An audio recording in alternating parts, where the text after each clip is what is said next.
Hey everyone, welcome back to the Henry Hudson Hour.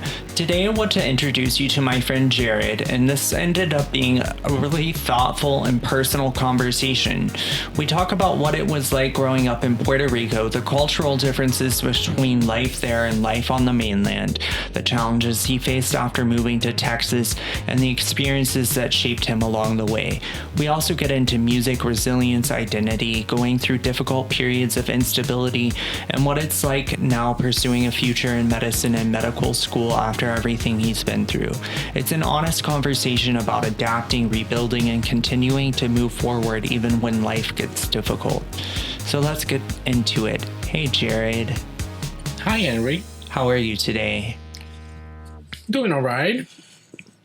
Awesome. I'm glad to hear it. And thank you for coming on the show.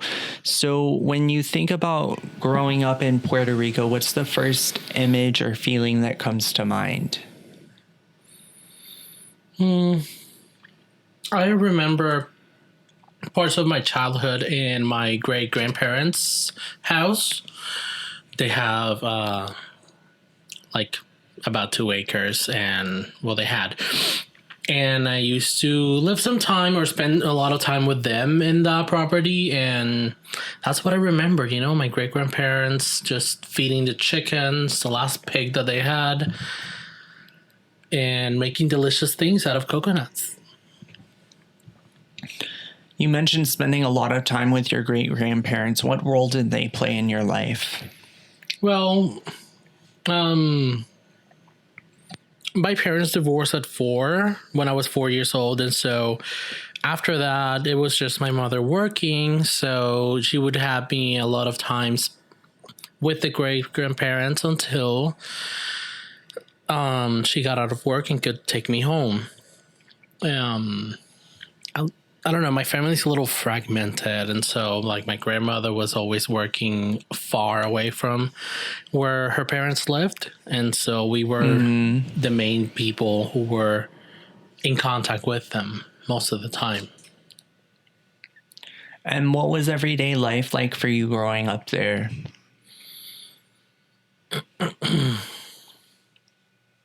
Well, I guess it's a simpler life. There's less ruckus, or Puerto Rico being an island. A lot of people really don't pay attention to what happens outside of the island because there's very little chance of it affecting us. So a lot of people just have simple lives, and that's what we had. We had a simple life where, we went to school, we went to work, come back home. There's not a lot that you can do when you're earning $7.25 an hour. Right, understood. And how important were music and piano to you as a kid? Well, as I was growing up, I think it's one of the main things that had me anchored. The only thing that was different in my life, basically, where I would go to weekly classes, and I even gave out concerts when I was very young. I don't quite remember those. I do remember being on stage. But after, there was some time during my childhood where I stopped. There were changes in our lives and marriages, and so for a time I wasn't doing anything music related, but I felt like it was missing. So when I went to high school and afterwards in college, I stayed in touch with music. I joined a professional choir, and I also assisted with production, and all of those experiences, along with international travel that I did with them, were very formative for me. Right. We'll touch on that a bit more later. Do you think that music became an escape for you in some ways? I feel like it was the only thing that was consistent in my life, and so it felt grounding for me. Yeah, I can identify with that. For me, it was with writing. But I always wrote a lot when I was a kid, and I still do. What do you think that people here misunderstand the most about Puerto Rico?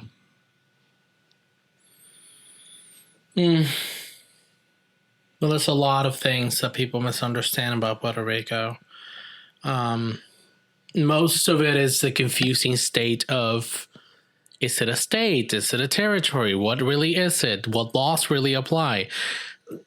Learning the legal profession in Puerto Rico, for example, it's much more complicated than here in the United States because there are Oh, wow. I didn't realize that. That makes sense, though. Yes, there were old laws from like Spanish laws that were still part of our, I guess, ingrained into our culture, And into the our system. Constitution. Yeah. Not really the Constitution. Puerto Rico's Constitution came up in 1952. So there was a lot of time where we didn't have a wow. Constitution. And how did growing up there shape the way you deal with adversity now? Adversity was our bread and butter. In Puerto Rico, everyone is resilient one way or another because we go through constant battings of, name any disaster. Puerto Rico is known for hurricanes. It's also a high seismic activity place. So, Oh, really? Wow. I didn't realize there's earthquakes there as well. yes. Wow. I was in one of the biggest earthquakes we've had, and it wasn't that bad. I think it was a 3 point something, I believe. So it wasn't that bad. Some of those, yeah. Puerto Rico's structure is fragile. So anytime any kind of these disasters comes, it sets back everything for everyone, or for most people. After the 2017 hurricanes, which actually were followed by the earthquake on 2019, there are people that are still living in blue tarps over their houses today, 9 years after. Right, that's outrageous, especially in any part of the United States that anybody would be living in deplorable conditions like that. It's absolutely despicable. You talked about choir really shaping you as a person. What did you find there? Well, first of all, as a musician, as I was growing up, my identity as a musician, I didn't really have any. I was just doing basics, piano basics. But piano basics are the base of anything in music. And so it made it easier for me to transition to singing. I didn't really know that that was one of my talents, but through experiences in high school, I discovered that. And when I went to college, I was looking for something for me to continue doing in music, and that particular choir or group was the one that provided that for me. The first year of my undergrad, I was in school and I was working as well, but I felt like I was missing something. And so once I dive into music and into the choir experience, it's really wonderful because you get to experience what the work that you're doing is just a part of something bigger, which a lot of people tend to experience in bigger institutions. But in this one, I have to listen to my partner next to me. I have to listen to everyone next to me, while at the same time making sure that I'm in the right tone, that I'm doing the right inflection. There's a lot of practice to be done. There's a lot of rehearsals. But it was highly organized, which for me worked well because I had a contract with them for a specific number of events a year, which was about 60 events a year. 60? Yes. That's a lot. Rehearsals and events. That's a lot of work. That's a lot of events because there's only 52 weeks? Yes. 52 weeks in a year. Yeah. And we would do 12 events to the public a year. That number would vary sometimes, but it was a great experience, being out in the stage, being a part of something bigger, traveling with this group and making our Puerto Rican name and culture known. The group was not exclusive for Puerto Rican music, but we did bring a lot of that into it as a Puerto Rican musical group. One of the best experiences was when I went to Cuba with this group. Cuba being known as a place that's mostly inaccessible to a lot of people. Right, a communist country. Right when we went there, or I think right before, they had opened up the country and then they closed it right back. Yeah. Around that time, we got the chance to be part of that. Actually, I think it was we went there before they started opening it up. We went there with not tourist visas, but musician visas, worker visas. Oh, right. That makes sense. Yeah. I know have always wanted to go to North Korea, and I know one of the only ways to get in is if you have a visa as like an athlete or a performer.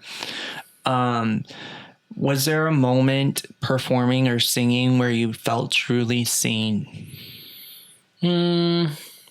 No, I can't say that I felt personally truly seen. The point of this kind of activity or exercise is to evoke feelings in our audience.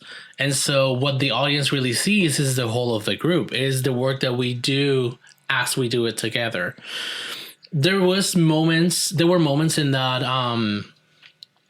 particular journey or activity when we went to Cuba. We brought 50 musicians with us. We were a big group, and we also had a reporter from the national newspaper in Puerto Rico, El Nuevo Dia. And we had a whole entourage of people coming with us, some to support, most of us to perform. And there was a very specific moment in one of the biggest churches in Cuba. It's a basilica. I don't remember the name right now, but it's recorded in the newspaper and everything. We even have videos. There was a moment when we were singing a song about freedom. It's the song that is nationally known between Cuba and Puerto Rico. It's a very important song that talks about patriotism and freedom, but it talks about the story of the people there. It talks about how the rivers ran red with blood.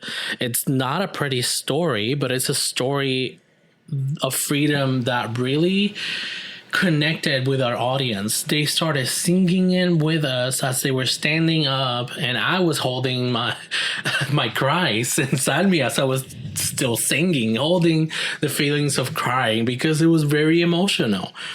It was a very unique moment in which these two cultures that are very similar in many ways, but are also disconnected. We connected at that moment, and it was very important. One of the greatest poems talk about this relationship between Cuba and Puerto Rico is a poem by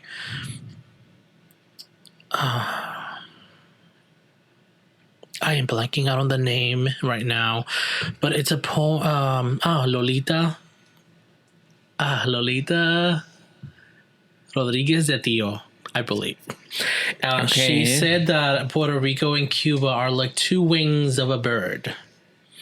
They always compare, and because even geographically, there are a lot of geological similarities between Puerto Rico and Cuba. Topographically and climatically. And yes, I had the opportunity to visit one of their cavern systems.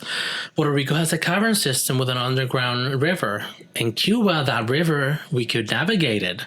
It's a very similar really system, cool. But a little different. There's also a lot of caves around here in Central Texas. What expectations did you have before moving here? Oh, I'm sorry. Our phones are going off with alerts, which we'll get to later. There's some breaking news happening here in Austin. What expectations did you have before moving here?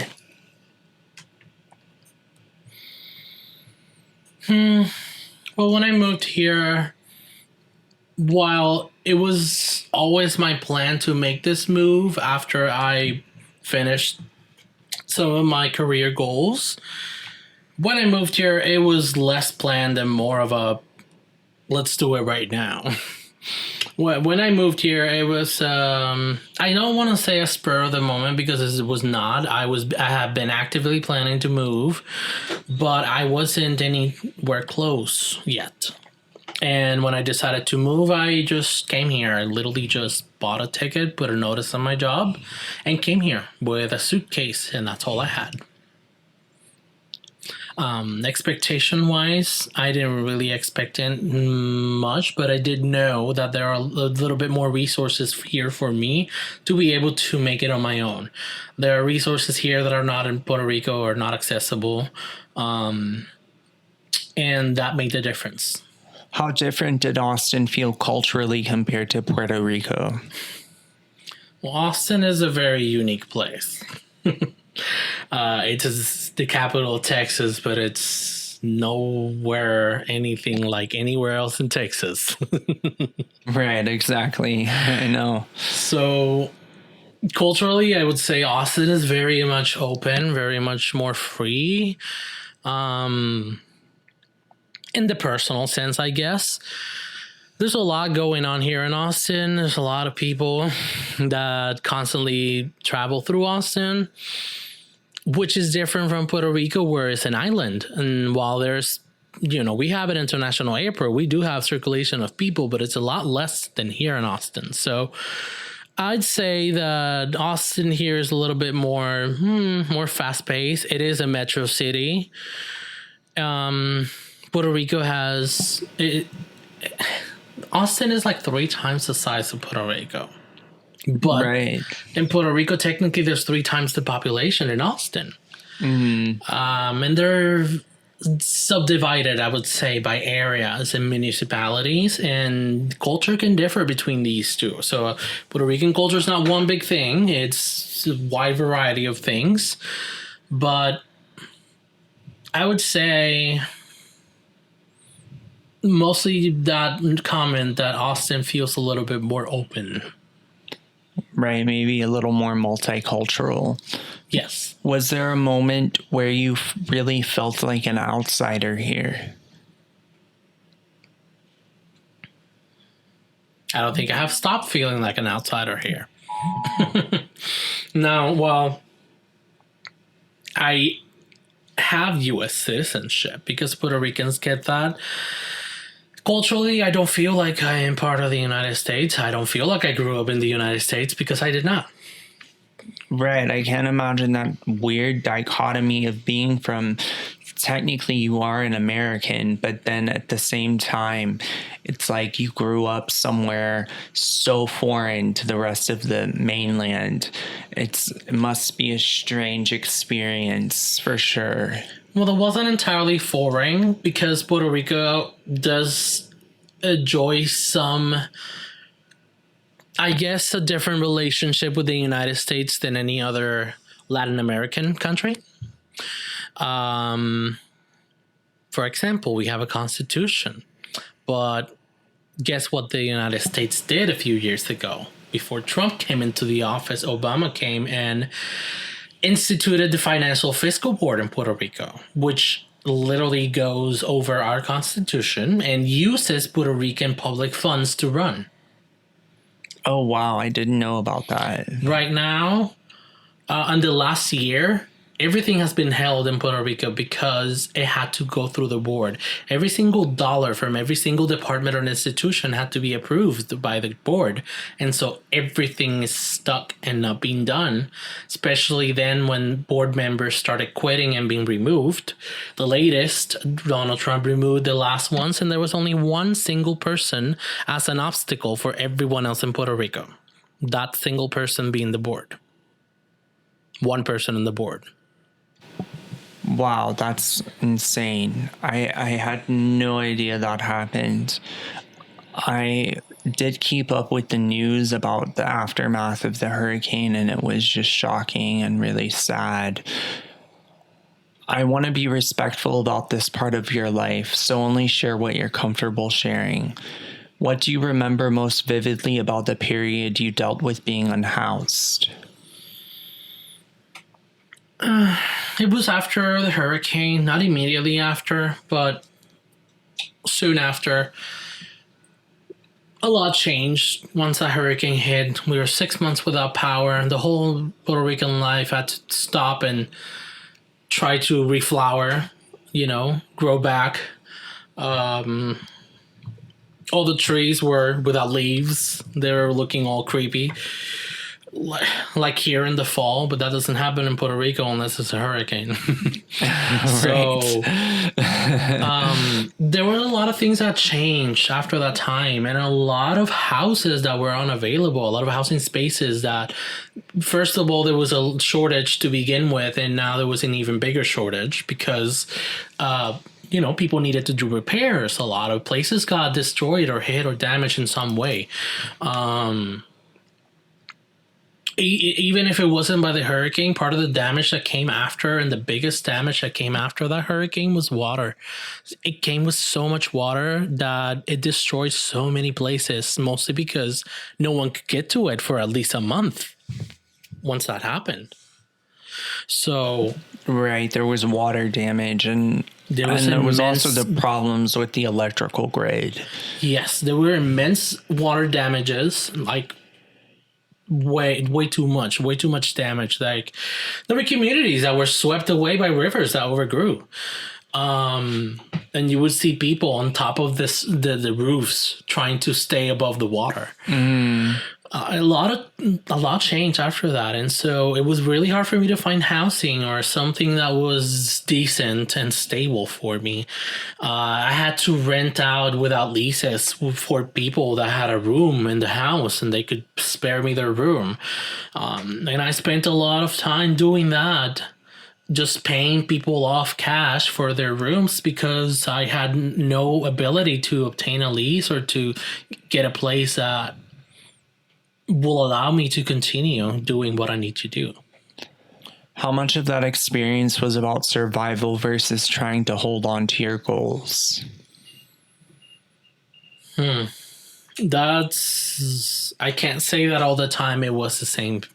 It was a linear thing.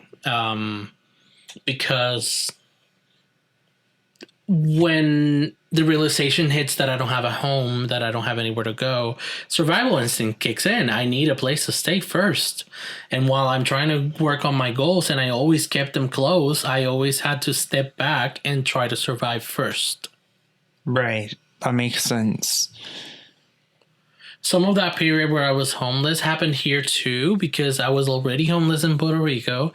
And that's one of the main reasons why I accelerated my plans and moved when I did, is because I was already dealing with homelessness. I had already finished everything that I could do for my bachelor's, which was my main goal. And right. You mentioned living in really difficult conditions while still finishing school. But it seems like you mentally kept yourself going. One way or another. Sometimes I needed a break. Sometimes I needed more time. Excuse me. Sometimes I just needed more time to, save up a little money to move to the next step. It was very hard to save any money when you're making $7.25 at part-time jobs. And the reason why I couldn't get a better job is because I was still waiting for my bachelor's to be conferred. So part of that period of unhoused, I did spend it here in Austin when I first moved, because I was already homeless in in Puerto Rico. And there are a lot more resources here in Austin for homeless than there are in Puerto Rico. So I decided to move right away instead of following my little perfect plan and just wing it. Wow, that must have taken a lot of bravery. How do you preserve your sense of self when your circumstances become unstable?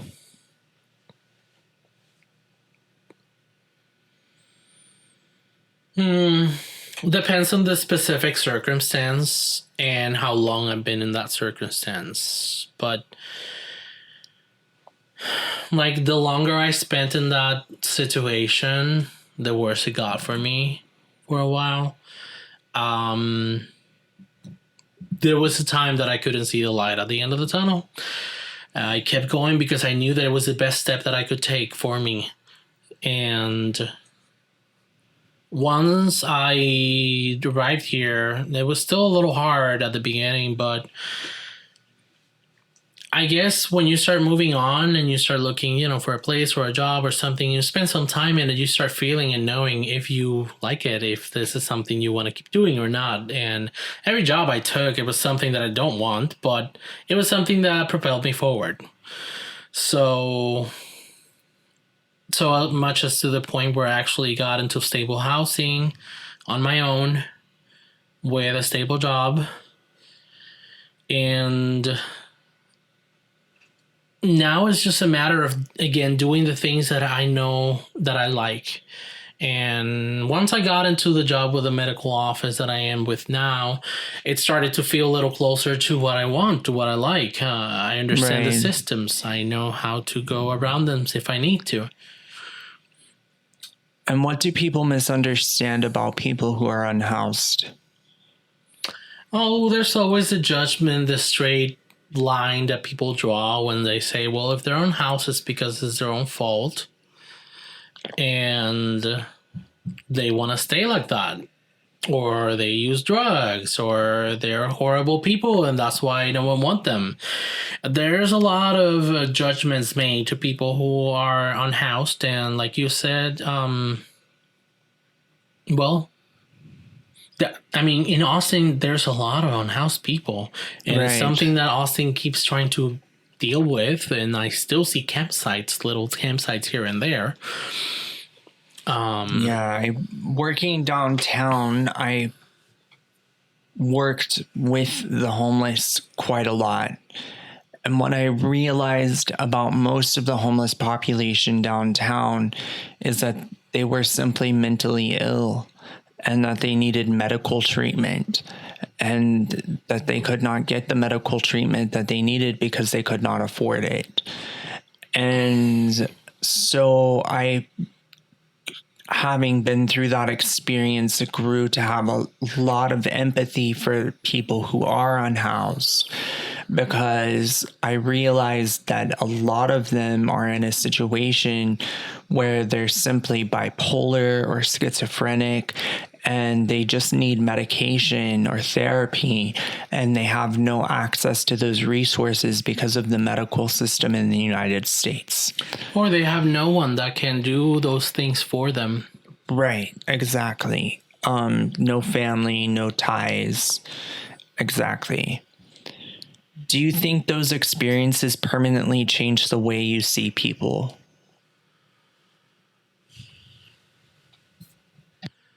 Well, here's the thing. When I was unhoused here in Austin, I was moving around and doing things to try and get my foothold and so I can keep, getting a job in a place. But when I was in Puerto Rico with a job, with a place, I still had no good access to healthcare. I still had so many needs that were unmet.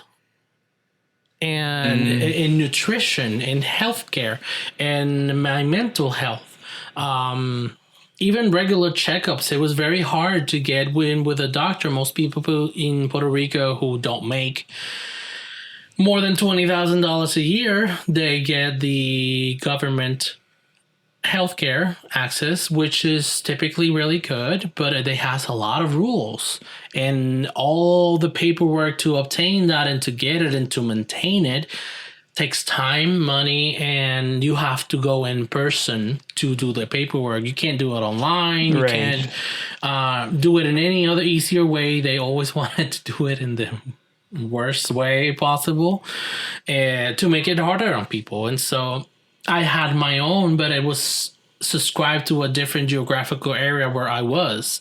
And in order to get that changed, I had to go through so many different offices. It was very hard to get any kind of healthcare, even mental health, even if it were something that was, I I can't say accessible. It could be something that's covered, but you can't really access it. Or the places where you go to get mental health are terrible and they don't really help you. Right. So I'm just saying this because I don't feel like the experience of being unhoused here made me any kind of different person. I'm still who I am. I'm still who I was when I was unhoused. I was just maybe a bit more quiet and reserved. But there's a little bit of everything. There are people who are like me who are trying to trying to move forward. But there's a lot of unhoused people that are not in any condition to be near anyone, and they are. Right, exactly. I completely can relate to that, having worked downtown. You mentioned becoming more protective of your space and your peace. Where do you think that comes from? No, while I was unhoused, one of the things that, I started noticing are things that you don't typically think about when you already have a house and everything's stable. When these things become unstable, you start thinking about what your real needs are and what you value more than anything. I took a hard look at, my life and the people in it and what I was trying to do. And I was trying to be close to my family and with friends and other people, but that wasn't really working out for me. So some members of my family are toxic, and so I had to stay away from them and cut ties with them. And I reevaluated, what peace of mind is and where my peace of mind should be. And while there's a lot of things that I cannot control, external factors, at the very least I can control the environment at home.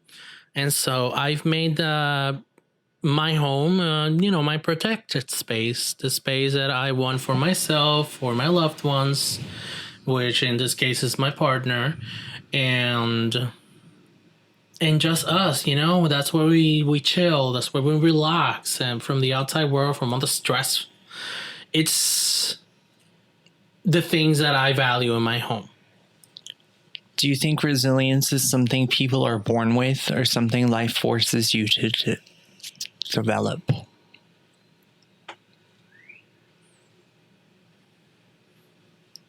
Well, everyone is born with different stuff inside, how they say. But also, I think it is a choice. Just like, all the stories that they say about you falling down, what matters is getting up. And when you do that, you have to choose. You have to choose to keep moving forward. It is a choice that you make. Some people are overwhelmed and are unable to make this choice. Some people live and choose differently in their lives. But I believe denial. that denial, or just accepting the conditions that they're living in as something they cannot control or as something that will remain. It's all a choice. How you perceive life and how you go about it, it's your choice. Right. I remember so clearly. I will never forget it. Every single day at my elementary school in the morning, there was a broadcast over the intercom with the vice principal. And every single day at the end of the broadcast, she would say, "Make today a great day and remember that it's your choice." And that always stuck with me my entire life. And I always remember that to this day. Every single day when I get up, I'm like, it's my choice if today is going to be a good day or not. And I really follow that so hard. At what point did pursuing medicine stop feeling impossible and start feeling real? This is a great question, because when I first started in undergrad, I told people that I was pursuing medicine when I enrolled in biology, but the reality is that I looked at it and I don't know, I didn't see the whole field or didn't see it as something that I could do. There's a lot of competition in Puerto Rico for that. The School of Medicine is immensely competitive and very hard to get into. Oh, wow. I didn't realize that. That surprises me. Some people end up going to the Dominican Republic or Mexico to a private medicine school, and then they get licensed here.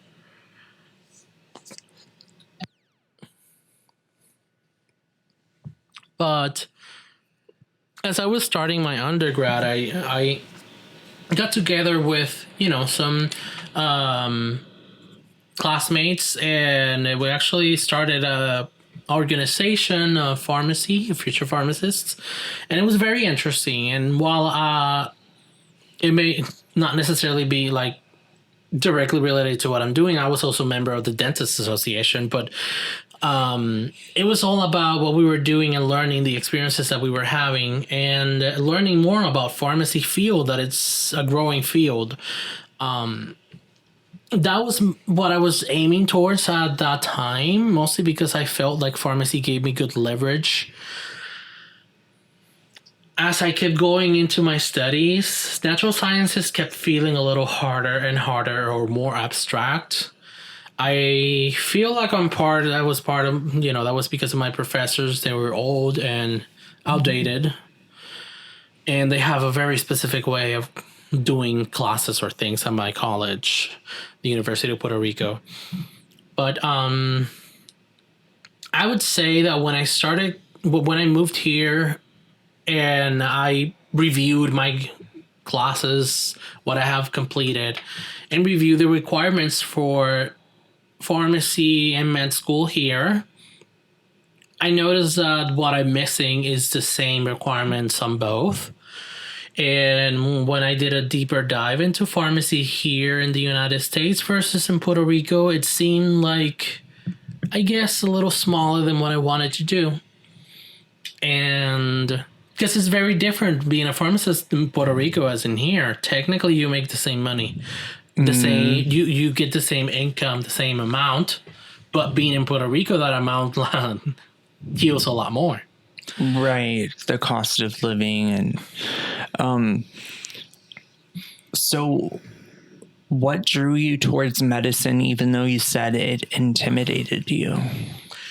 Yes, I felt intimidated by it because it felt like something that, only people who are children of doctors can achieve. What with my life being so full of obstacles that most of these classmates didn't even think about. When I started working here in a medical office, and now I've been working for a few years, I've just been feeling like I can do that job. I've been feeling like... So it influenced your decision working in a medical office. I say it made it easier for me to choose medicine and to feel less afraid of it.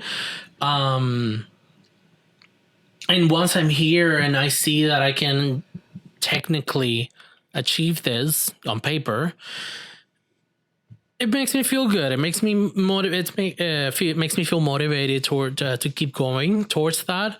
I started reading a lot more into the medicine career, how to get licensed, what kind of training, or what kind of specialty I would choose.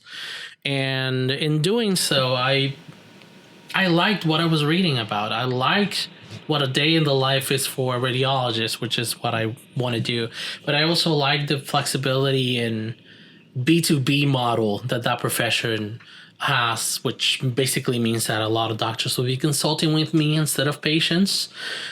It makes it interesting because my decisions and my output would make great differences in patients' health and all their screenings. The input of a radiologist is very important because the doctors, some of them know how to read some of this imaging, some of them don't. And while all of them might have some very basic training, it really does require advanced training to be able to read any kind of imaging. Combine that with nuclear medicine, and I really feel motivated to keep pursuing this. Do you think going through hardship has changed the kind of empathy you bring into medicine? Well, yes. We have a very human outlook in Puerto Rico where we see things a little, I guess, less from the outer, bigger lens of how you see things in the United States, being a place, that's so big. But in Puerto Rico, it feels a little simpler. It feels Hmm. smaller, more manageable. And so, yes. So, as I was saying, the perspective from the Puerto Rican is that we always see people as people. I guess that's one of the biggest cultural differences between the United States and Puerto Rico, that we are black, we are tan, we are all different kinds of colors, all different shapes and colors, and we all see people as people. So I guess my upbringing really did dig into that empathy. I also did a lot of service, including here in Austin with the Salvation Army. Like, I've done service with different organizations and different populations. Also, my training as a teacher has exposed me to a lot of these experiences, and all my different experiences, my job experiences, all exposed me to so many different um, kinds of people, the diversity of what people are. And so I like to focus more on the human complaints or the human aches. Pain is pain.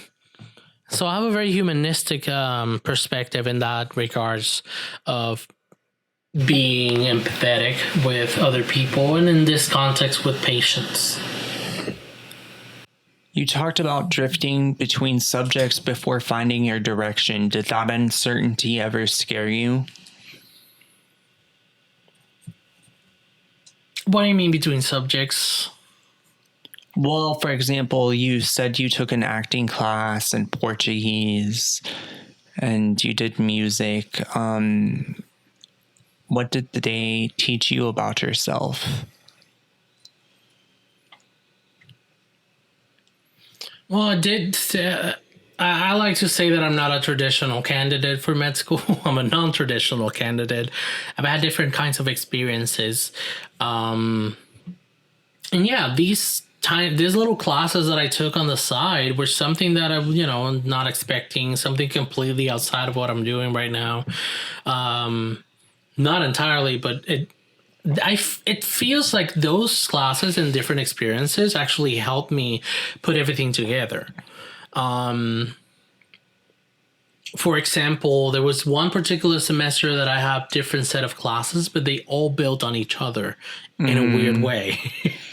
Oh, wow. Do you think people put too much pressure on having life figured out early? Yes, definitely. I do too. My motto is it gets greater later. I mean, imagine this for a doctor, for a person who is trying to become a doctor as part of their career. Right now, my outlook for training is about 12 years before I can actually make any money or I can actually work in the field. So, yeah, there's definitely a lot of pressure for people to have their stuff all figured out and all ready. There's a lot of social pressure. There's a lot of political pressure, even like civic pressure, I would say, between taxes and all these little things that we suddenly need to start paying or paying more or less depending on what's going on. I really do feel like there's a lot of pressure for young people to have their life all ready when who of our ancestors really did that? Right. You mentioned wanting to create a legacy. What does that word mean to you personally? Well, I'm not really sure. But when I think about what I want to do after I become a doctor, all the things that I want to do that are outside of medicine, I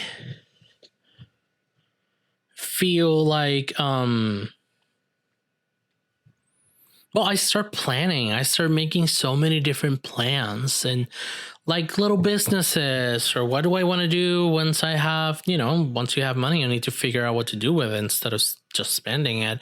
So once I earned my income, I was thinking of what to do with it. I want to invest. I want to do something, but it's not just investing to make money and keep making money. I want to invest to possibly leave something for, the people who come after, my family.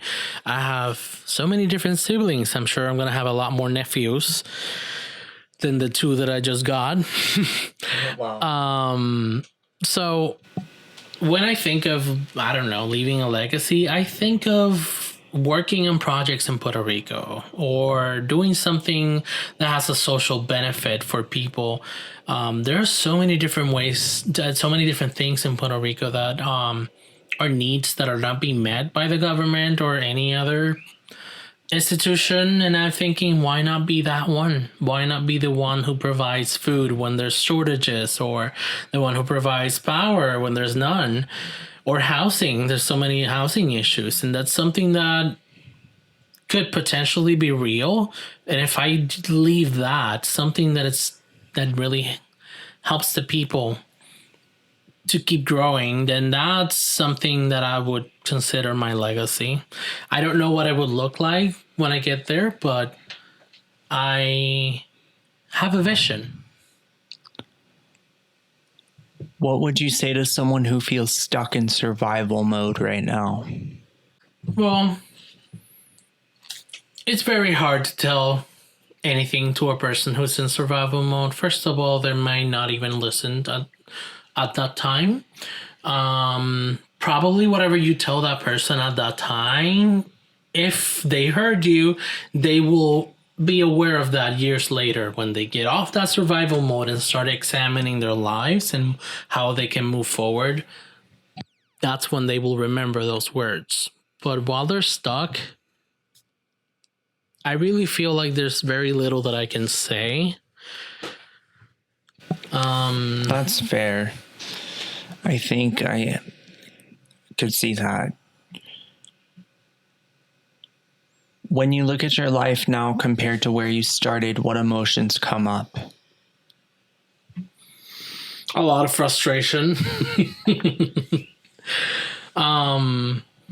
Mostly because what I had intended for my life did not turn out the way that I wanted to, and not because it's something that turned out. It's because, I just kept going through life, basically going with the tide, because the tide is very hard to go against it. Going with the tide of what the circumstances brought me. What keeps you moving forward when life becomes overwhelming? What indeed? Right now, my partner, and I would say that my goals really push me forward a lot. That my goals make me push myself, get to where I need to go. And so whenever it does feel too overwhelming, I start to, I guess, retrieve into myself a little more, being less aware of things. And mostly I take so many more breaks and more time for myself doing nothing because I just feel like it's too much. But moving forward, how to keep moving forward, I still do. Even when I retract into myself, even when I may take a smaller workload because I'm too overwhelmed, I still keep moving forward. Right now, I'm on my way to, I'm currently at ACC completing a certificate and some extra classes before I get into my master's in Fort Worth, master's in biomedical science, which will help me to get to school of medicine and will help me afterwards as well. All right. Well, I think that was a great interview. Thank you so much for your time. Let's get to the news. How about that? Sure. Okay, so I want to start with why our phones were ringing earlier and going off. So supposedly here in Austin, there was a shelter in place issued at 4 major Austin roadways.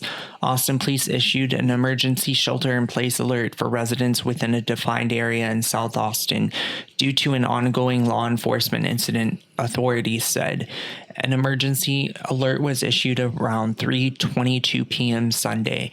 The alert instructed people located within the boundaries of South Slaughter Lane, East McKinney Falls Parkway, North Ben White Boulevard, and West Escarpment Boulevard to remain indoors until further notice. And basically, from what I can gather, what had happened is that there was a shooting. A teenager was driving around and shooting people from their car. And then they got out of the car and police were pursuing them on foot. So that's why our phones kept ringing earlier. It was these emergency alerts. And I'm not sure what the current state is. I heard that the shelter in place order was lifted, so I don't know if Austin Police Department apprehended the suspect or not yet, but apparently I believe that they have. But that was kind of insane because the area, if you don't know Austin, that's a huge area of Austin that shelter in place order was issued for. It was like half of South Austin. So I think that was kind of crazy, especially because I'm going to South Austin later today. So I hope that everything is resolved by the time that I get there, because I certainly don't want to get shot. We don't want that. Yeah, absolutely not. So I just wanted to explain that, and then we'll get into some other stories. Here's a story that you added to the news packet. Let's see what we got here. So, deadlock with University of Puerto Rico president puts molecular center's operations in jeopardy. More than 10 months after an agreement expired, the UPR Molecular Center is at risk of halting infrastructure improvements and essential purchases tied to the research of 42 scientists and 225 students. A deadlock in negotiations between the University of Puerto Rico's Molecular Sciences Research Center and UPR President Zayas Jordan has put the center's operations in jeopardy after a funding arrangement that had guaranteed $8.5 million to the corporation over 6 years through the recurring funding expired June 30th, 2025. The Molecular Science Research Center is a nonprofit corporation affiliated with the University of Puerto Rico. Construction of its building began in 2004, and in 2010 it was designated as an outside entity to shield it from the university system's governance instability. The arrangement expired as Jordan Conde arrived as president of the institution last July, and more than 10 months have passed without a new pact that would allow the transfer of at least $2 million in funds that, under certification by the UPR governing board, should have been allocated to the Molecular Center for the current fiscal year. So it sounds like they're having money issues. And what do you think about this? Well, there were a few other articles associated to that issue. I think the one that I wanted to bring wasn't exactly an article, was more of a video interview, which was in Spanish. So I gave you the article. But the university halts things when things like this happen. The University of Puerto Rico is comprised of 11 units, and they all stop. They all stop operations. How? Because the students strike. Students and faculty, we strike, and then until our needs are met, we don't stop. And that happens all the time because of different things. It happened because of this. When this happened, they did a whole strike again. Why? Because our research is being held hostage by promises that they're not keeping. And this is not about getting more money. This is about getting the money that we were promised to begin with. These things happen all the time over there, and not just in this context with the molecular sciences. It happens in so many so many aspects of Puerto Rico, like the FEMA disbursements after the hurricane. Some of them are still being held. There's a lot of stuff that Right. It they sounds keep like on hold. corruption. In part corruption from our government, but also there's a lot of things that happen, for example, that come from the United States, or funds that come from the United States, from the federal agencies or different ones. And I don't know if you've seen, but there are a lot of different rules that apply to Puerto Rico that don't apply to anyone else. Or the other way around. There's a lot of gray zones and gray areas in which a lot of these things fall into some kind of pit, and they never happen. Like I mentioned, the legal system in Puerto Rico is complicated. And so a lot of things fall through the cracks, a lot of them. Right. It says the center is currently conducting studies on neurodegenerative diseases such as Alzheimer's and Parkinson's cancer, and the development of new materials, including lithium batteries and water purification technologies. So that's all sounds like it's very important, and definitely something that I might be able to benefit from someday since I have the gene for Alzheimer's. So I think that's really upsetting, and I hope that they figure it out. I don't know when they will, but I wish them luck. Definitely. So let's move on. So I wanted to just briefly talk about this, and then we're going to move on to something else that consumes a lot of water. But I found this article, Countries with the Highest Water Use per Person, and I thought it was really interesting because, of course, the United States is up there in the top 10. We're number 5. But number 1 is really surprising. It's Turkmenistan. Cotton built Turkmenistan's water bill. Soviet-era canals diverted the Amu Darya River to grow cotton in arid land, draining the Aral Sea to 10% of its 1960 size. So that is why Turkmenistan is number 1. The second country is also very shocking. It's a very small country in the Baltic states called Montenegro that I badly want to visit. It's right below Croatia. I have no idea why they use so much water there. That is a mystery to me. New Zealand is number 3. Guyana is number 4. The United States is number 5. Number 6 is Uruguay. Number 7 is Azerbaijan. Number 8 is Kazakhstan. Number 9 is Uzbekistan. And number 10 is North Macedonia.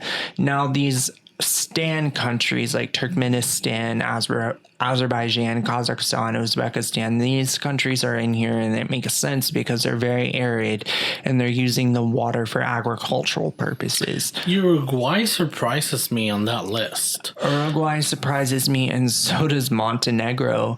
And but I wonder if there's more info about that. I did read that article, and I think one of the reasons is how that number is calculated is the amount of water used per person, even including industrial. So however many people they have in their census, that's how many people they divided by however much water is being used. So if there's less people in the place, like Montenegro and Uruguay, which are very small countries, then their proportional numbers might be higher, might look higher, but that doesn't mean that they're spending more than the United States, for example. Right. So industrial use definitely contributes. Yes. Immensely. Per capita rankings can rise quickly in smaller countries when large irrigation or industrial systems are divided across relatively few people. So that makes sense. But Montenegro, I mean, what do they make in Montenegro? I don't know what their industry is other than tourism, but okay. I guess they have factories there too. Well, just like Puerto Rico is a major tourist zone, but there's also a lot of industrial life happening there. And so I wanted to talk about data centers. So I wanted to talk about how data centers are guzzling California's water. and no one knows how much because they won't tell us. This is something that is also impacting Texas greatly. There are hundreds of data centers slated to be constructed in Texas, and right now a lot of them are being protested or in shenanigans because data center builders don't tell the public how much water they use, and the industry is encroaching into water-stressed and vulnerable communities. And what I've known from data centers, the main problem is that there's a lot of remote areas where you can put them where it won't affect that many people or communities. The problem is that these centers need proximity to these big industries that use the data. So they need to be close to these big economic centers, which is the problem. Right. It's not a great situation. Few environmental impact reports for California's data centers were publicly available online, researchers found. And so we don't know how much water or electricity they're using, but we know they're using a lot. And I even saw one report that if all the planned data centers that are planned to be built in Texas were built, the amount of electricity that they would use would be like 75 whatever megawatts. And the total amount of electricity Texas produces is 85. So it would use 90% basically of our electricity. So I think that it's a really tricky situation. Americans oppose AI data centers in their areas by far. In a recent Gallup poll, they showed that majority of Democrats strongly oppose data centers in their area, while opposition is tied to environmental and quality of life concerns. So it says that 48% of Americans, or 7 in 10, oppose local construction of AI data centers. Overall, would you strongly favor, somewhat oppose, or strongly oppose the construction of a data center in your area to support AI was the question. 48% strongly opposed, 23% somewhat opposed, 20% somewhat favor, and only 7% strongly favor. And the reason is because they use so many resources. And it's something that's been on my mind because it's really kind of stressing me out. As we know, the electrical grid in Texas is not that reliable. And it's also doesn't produce hardly enough electricity for the state as it is. Just look at what happened during the 2021 winter storm Uri that destroyed the state for 2 weeks and resulted in like 400 deaths. So I think that this is something that is very important to keep an eye on. America's power grid can't keep up with AI demand. Grid engineers, utility executives, and regulators describe a system where permitting, supply chains, and queues can't match the speed of data center growth. So it's terrifying to me. I think the U.S. needs about 5,000 miles of high voltage transmission per year to keep up pace with electricity demand. In 2024, just 888 miles were completed, according to an analysis by Grid Strategies. That gap is widening even as data center developers race to bring tens of gigawatts of new load online. The result is a structural mismatch between the speed at which demand arrives and the speed at which the grid can absorb it. Global electricity demand from data centers grew by 17% in 2025, according to the International Energy Agency, with AI-focused data center electricity consumption growing even faster, surging 50%. And the U.S. data centers now account for about half of the country's incremental demand growth, according to the IEA's Global Energy Assessment. And it's really a total bottleneck because how can we provide enough water, enough electricity, enough resources to maintain building these data centers and keeping them up? It's something that is seriously a huge problem right now. And I think that lawmakers need to address it immediately. And it's been largely ignored. I think that's part of also the data centers also reveal a problem with our structure, that everything just keeps increasing. The consumption of energy just keeps increasing. And so we need to keep making more, but we're not taking full advantages of ways to make power. You know how many acres are in any state, but let's say Texas, you know how many acres are that have absolutely nothing? You know how much sun they get? Yeah. Why don't they do a solar farm to offset some of the costs? I've always said that there's no reason in the world for every single house in the American Southwest not to have solar powers on top of it. And Puerto Rico has become an increasing thing for people who can afford it. There are no ways for you to get them if you cannot afford them. But you can install solar systems in your homes, even when in the face of a new solar tax that they're talking about. But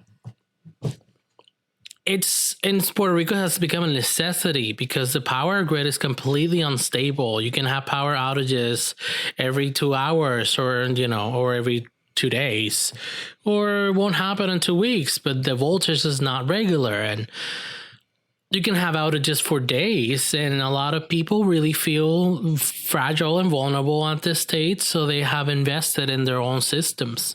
But I understand that a lot of people cannot afford this. I've gone through Austin and I've seen so many houses with those window ACs, so many. In Puerto Rico, people have reduce those and just buy mini split units because they're so much more effective in energy and money. But it doesn't make sense to me that people here still keep using the things that use more power, more energy, and are less efficient. Right, absolutely. And I wanted to touch on this. You had mentioned this and I wasn't even aware of it, and I thought it was so interesting that Apple is gradually phasing out the iPad, and the phase out has already begun. With a touchscreen MacBook and a folding iPhone coming, Apple's tablet will be obsolete before we know it. This is really interesting to me. So later this year, the MacBook Pro is expected to undergo one of its most significant transformations ever with a touch screen display. At around the same time, the iPhone Fold will bring a tablet-sized screen to Apple's handset for the first time. For years, Apple has resisted the temptation to replicate iPad features on its other devices. The iPad Pro can basically mimic a MacBook thanks to its M series clip, Magic Keyboard, and iPad OS 26, but none of Apple's other devices can compete with the iPad's capabilities. The iPhone is too small, the Mac is too keyboard centric.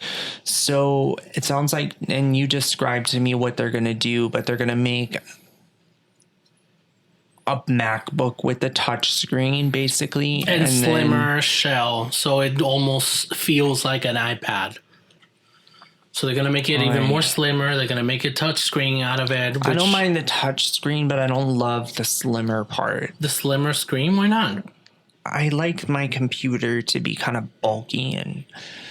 Well, in my experience, I've recently started making like furnishing my little home office with a desk, and I have a laptop, but I opted for an actual desktop, and instead of buying any other huge tower, I bought a mini Mac.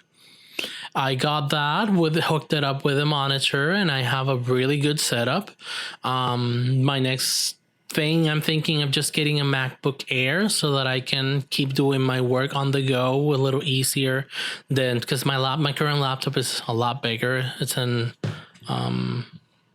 what is it? LP HP? No, it's not HP. It's a Lenovo pad. ThinkPad. Okay. Yeah, I used to have Dells before I switched to Apple, but I don't know. It's just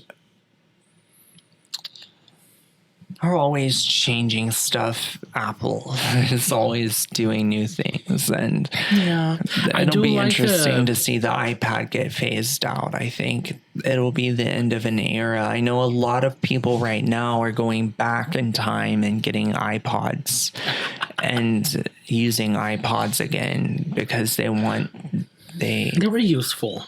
Yeah, well, I still have my iPod Classic, but it doesn't work. I have to get it fixed somehow. I don't know how, but I want to get it fixed really badly because I believe, if I'm not mistaken, that it has 68,000 songs on it.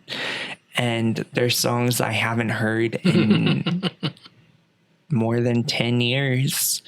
So I remember when that's a trip back in time. Streaming came out. Right, exactly. I remember streaming came out when I was like a senior in high school.